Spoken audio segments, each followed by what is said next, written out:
The last week before Passover, Jesus would spend every day in Jerusalem and then go to a nearby town to sleep at night. On their way back into the city on the second morning, Jesus noticed a fig tree. And when he got up to it, there was no fruit and only leaves. So he said to the fig tree, "You'll never produce fruit again." And they traveled on. When they arrived at the temple in Jerusalem, Jesus saw that people were selling animals for sacrifices and exchanging foreign money right in the middle of the temple. So he drove them out and flipped their tables over.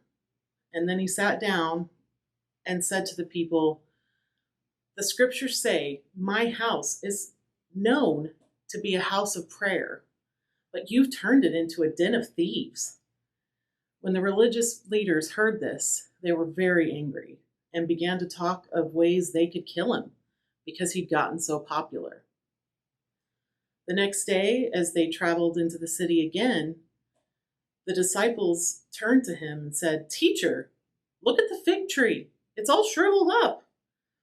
And Jesus said, "You will do more than this if you believe in God. You will be able to say to a mountain, 'Throw yourself into the sea,' and it'll do it. It'll happen. But you must believe with no doubt in your heart."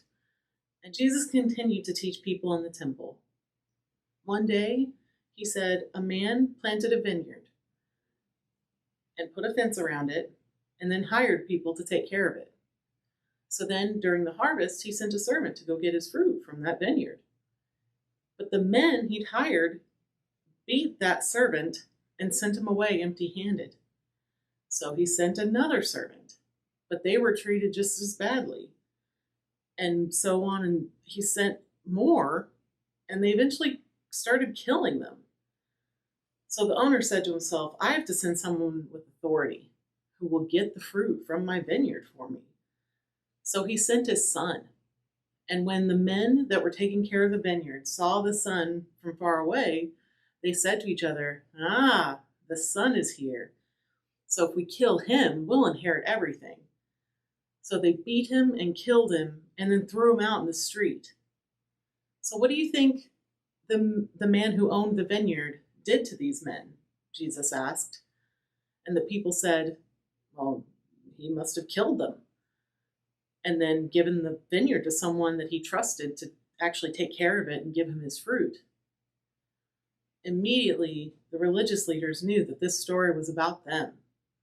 And so they began to plot how they could get Jesus arrested.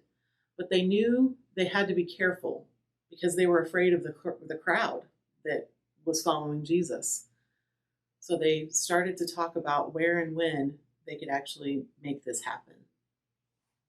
Later, Jesus looked across the temple courtyard into the treasury, and he saw a lot of people putting money in, especially rich people putting large sums into the treasury box.